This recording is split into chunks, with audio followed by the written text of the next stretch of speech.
дорогу прямо. И если бы не твой милый голосок, я бы упал, сделав последний вздох. И звезды мирно падали, как будто для меня.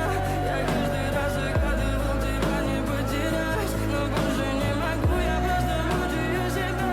Теперь ты пожалел меня. В камине в 6 утра фотография твоя, горят воспоминания о тебе. У камина в 6 утра разбитая душа, все твои обещания пустота.